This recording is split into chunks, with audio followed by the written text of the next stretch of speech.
everyone, it's Ghost here and welcome to the video for December 5th. Now, as always, these videos for the next week are going to be very pre-recorded, so apologies in advance if I accidentally talk about some of the same things.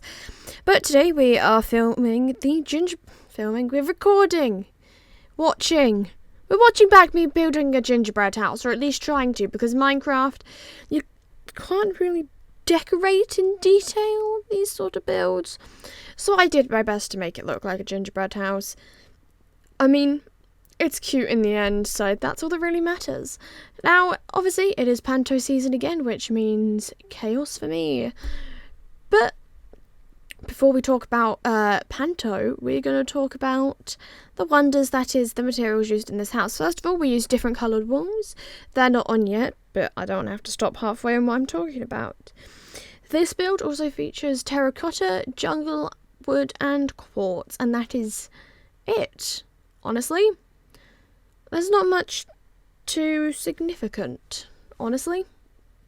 So as ever, with it being Christmassy time, even though I hate the fact I'm saying that on the 5th of December, it is time for Pantos to return. Now, I'm going to talk about some of my favourite things about Panto. First of all, the Dame. The Dame is always the best character, the one who gets to play with the most inappropriate stuff and therefore makes my whole experience of pantomimes funny. Now, as someone who does sound for my school's pantomimes, it can get a bit boring and a bit repetitive. I mean, today we did 2 runs of our show. That was questionable. I mean, things didn't particularly go wrong today. We had figured out that potentially the problem with the mics was because the frequencies were too close. So thank you to the teacher who runs Tech Crew for figuring that out and making me less likely to cry over the mics. Yes, that has happened in the past. I get really annoyed over the tiniest things.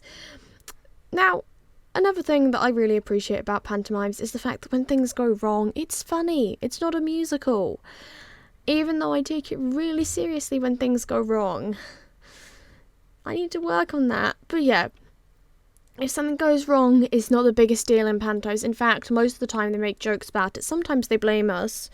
Except for it's usually not our fault, and it's usually the actor's fault. I mean, today they skipped something like 2 pages and then wondered why the mics didn't go on in time.